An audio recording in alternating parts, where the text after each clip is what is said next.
ঢাকার ধামরাইয়ে উপজেলা যুবলীগের প্রায় ২০ বছর এবং পৌর যুবলীগের কমিটির মেয়াদ প্রায় ১২ বছর পেরিয়ে গেলেও এখনও কোনো নয়া কমিটি হয়নি। নয়া কমিটি গঠনের প্রত্যয় নিয়ে আজ শনিবার ১৩ July Dhulivita Munnu sons and community সেন্টারে উপজেলা ও পৌর যুবলীগের বর্ধিত সভা অনুষ্ঠিত হয়েছে। ধামরাই উপজেলা যুবলীগের ভারপ্রাপ্ত সভাপতি বাবু জীবনচন্দ্র দাসের সভাপতিত্বে প্রধান অতিথির বক্তব্য রাখেন স্থানীয় সংসদ সদস্য ও ঢাকা জেলা আওয়ামী লীগের সভাপতি এবং স্বরাষ্ট্র মন্ত্রণালয় সম্পর্কিত সংসদীয় স্থায়ী কমিটির সভাপতি বীর মুক্তিযোদ্ধা আলহাজ বেনজির আহমেদ।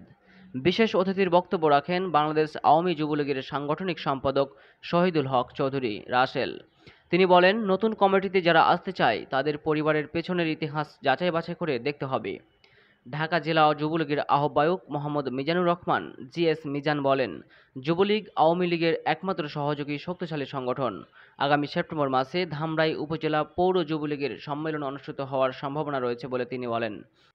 অন্যান্যদের মধ্যে বক্তব্য রাখেন ঢাকা জেলা আওয়ামী যুবলীগের যুগ্ম আহ্বায়ক মাসুদ আহমেদ, ঢাকা জেলা যুবলীগের যুগ্ম আহ্বায়ক হাজী এইচ.এম. সেলিম, ঢাকা জেলা যুবলীগের যুগ্ম আহ্বায়ক ইরফান উদ্দিন, ধামরাই উপজেলা যুবলীগের সাধারণ সম্পাদক মোহাম্মদ খায়রুল ইসলাম, ধামরাই পৌর যুবলীগের সভাপতি মোহাম্মদ আমিনুর রহমান সহ উপজেলা, ইউনিয়ন ও ওয়ার্ড পর্যায়ের নেতৃবৃন্দ।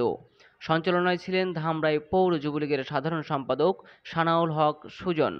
যুবলীগের এ বর্ধিত সভায় উপজেলার প্রতিটি ইউনিয়নের ও পৌরসভার প্রতিটি ওয়ার্ডে সভাপতি, সাধারণ সম্পাদক ও অন্যান্যদের নেতৃবৃন্দ উপস্থিত ছিলেন।